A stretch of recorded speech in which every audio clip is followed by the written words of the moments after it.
Surabaya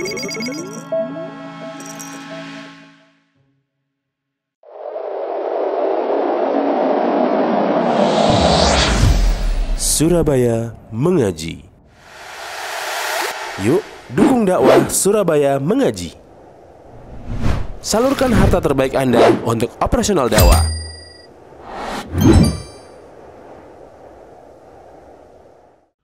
Faman ittaqa syubhat faqad istabra'a lidinihi wa 'irdihi. Siapa yang menjaga dari perkara syubhat, maka sungguh dia telah menjaga agama dan kehormatannya. Jadi Nabi SAW mengajarkan kepada manusia tentang segala hal dalam bersikap, terutama di dalam agama.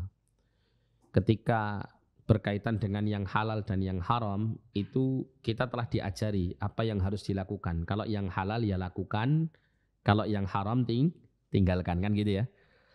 Nah, tentunya karena tiap manusia memiliki tingkatan yang berbeda dalam pengetahuan agamanya, maka nanti akan muncul perkara yang tidak dia pahami apakah perkara itu halal ataukah haram.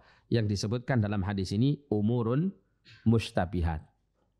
Nah, Nabi mengajarkan kepada kita, kalau kamu dalam kondisi seperti ini, mendapati dalam suatu permasalahan itu ada perkara yang tidak kau ketahui kejelasan halal dan haramnya, maka sikap yang terbaik adalah diajarkan Nabi ini. Faman ittaqa syubhat faqad istabra'a lidinihi wa 'irdihi. Siapa yang berhati-hati dari syubhat ini, dia tinggalkan, maka dia sungguh telah terjaga agama dan kehormatannya.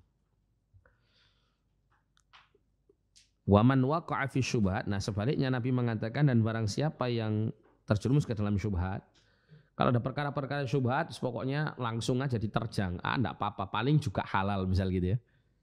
Maka yang terjadi apa? Waqa'a fil haram. Akan banyak dia terjerumus ke dalam yang dilarang.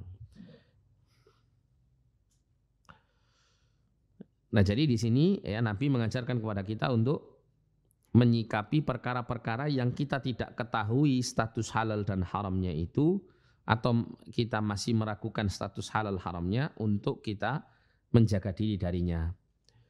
Ya, karena kalau orang itu misalnya dalam keadaan mendapati syubhat, dia meninggalkannya. Ternyata yang syubhat itu hukumnya secara agama adalah haram. Maka jelas untuk keselamatan agama dan kehormatannya dia telah terselamatkan, kan begitu ya.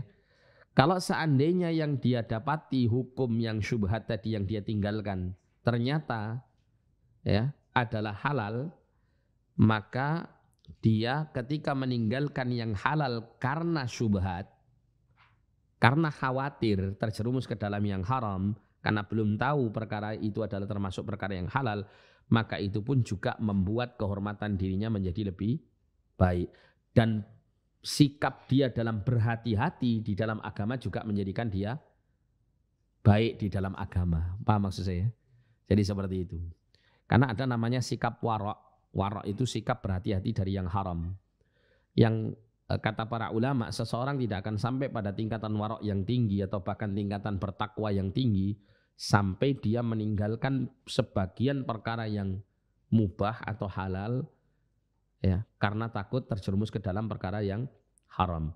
Bisa dimaknakan di sini adalah meninggalkan perkara yang benar-benar mubah karena khawatir terjerumus ke dalam perkara yang haram, karena hal itu bisa mengantarkan orang itu kepada yang haram. Atau bisa maknanya adalah dia meninggalkan perkara yang hakikat hukumnya itu mubah, tapi karena dia menganggap hal itu termasuk perkara syubhat karena belum mengetahui tentang hukumnya, maka dia pun meninggalkannya demi untuk tidak terjerumus ke dalam yang haram. Maka dia sudah berada di atas sifat ketakwaan yang tinggi. Nah, kalau orang bermudah-mudahan ketika mendapati syubhat selalu diterjang dengan alasan hukum asal itu halal gitu ya, hukum asal itu mubah dan seterusnya, dikhawatirkan justru dia akan terjerumus ke dalam yang haram. Justru masuk ke dalam perkara yang diharamkan.